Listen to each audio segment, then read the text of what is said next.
Gamers Junction is a channel where you get promoted, such as myself. I'm a small YouTuber, and I get promoted through Gamers Junction, and you can get promoted through Gamers Junction too.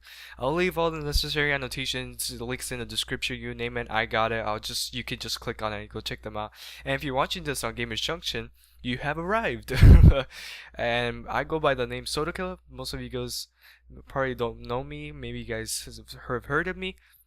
But I guess one way to introduce myself very briefly is I'm just a YouTube commentator. I do this as a hobby, and yeah, that's how most of my commentaries usually start. I usually go by H31 Soda Killer, but for this time's sake, I just said Soda Killer, and here we go. And usually when I start a commentary, it usually has some type of structure. I usually have a point to say. God damn, it's hot inside right here.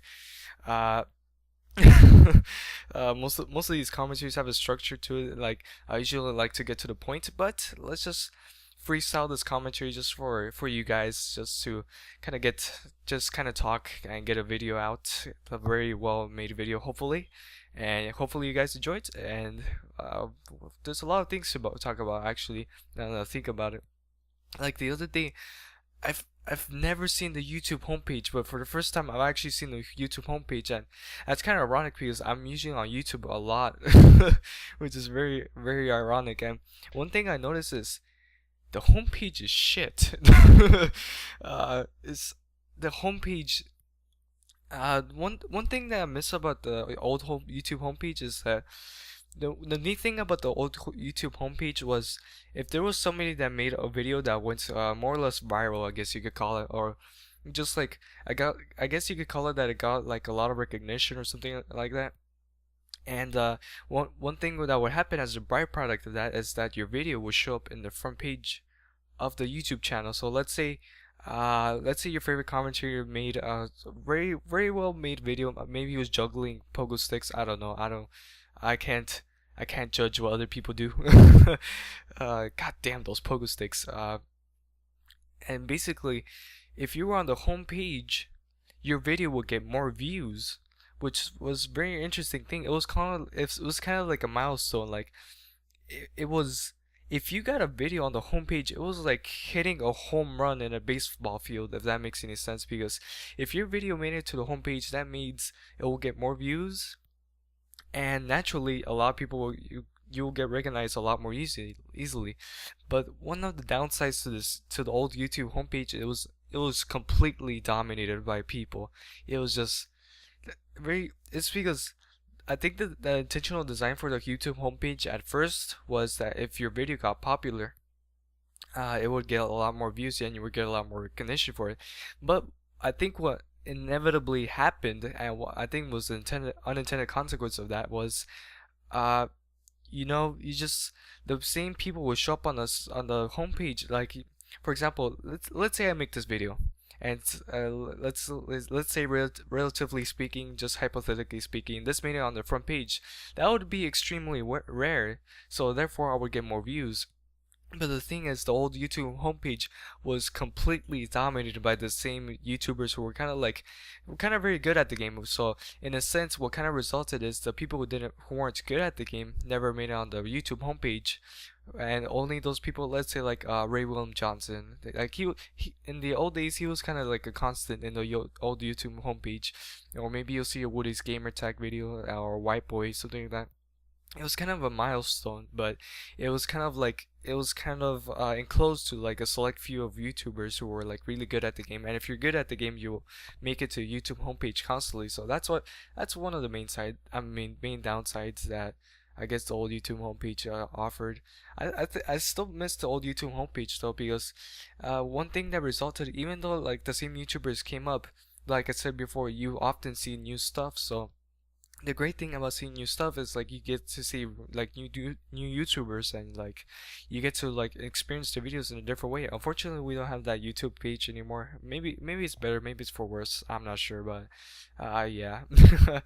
Yeah, one thing that's been annoying me lately in Marvel 3 is the connection. I'm not one to usually I'm not one to usually blame lag compensation, but for some strange reason, I just got so fed up with the connection because I would be shooting people and they will just like they were bend space and time and just like stab their knife through my chest, like damn it, and while I was shooting at the same time. So even though I was alive, and then I would always watch the kill cam out, and even though I'm shooting from my screen, in the kill cam, according to that player, I never fired a single shot.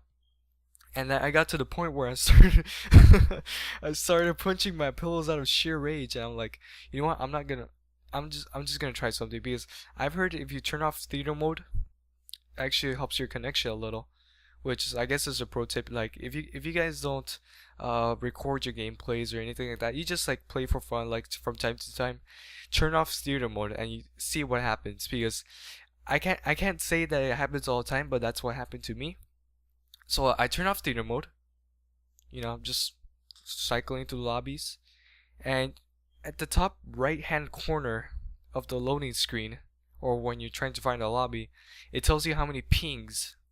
Most of the pings that we usually get was 100 pings or 125 pings, which is not the best, to be quite honest. And when I turn off theater mode, I got 50 pings, I got 75 pings. I'm like, what is this? What is this? And I will just like join lobbies like nothing, because usually it takes me a couple of seconds to like find an actually decent lobby. Because the thing is, I guess I don't know what theater mode does to my connection, but I don't know what it does, but it was almost magical. It was crazy. I was shooting people, I was killing people, I was destroying people.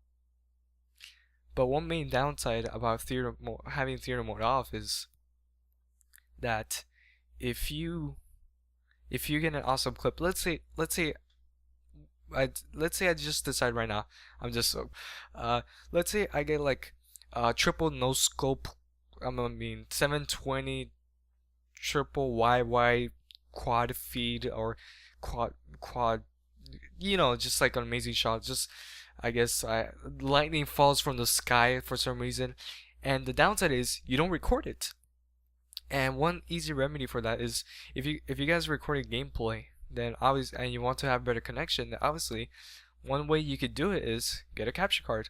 And that's kind of one of the cool things about having a Roxy or a Hopog or whatever you use, is you can turn off theater mode. If you're not a theater mode guy, you can turn it off, and you can have excellent connection. Well, in my case at least, I have an excellent connection, and I get the gameplays that I want with the connection that I want, and I win.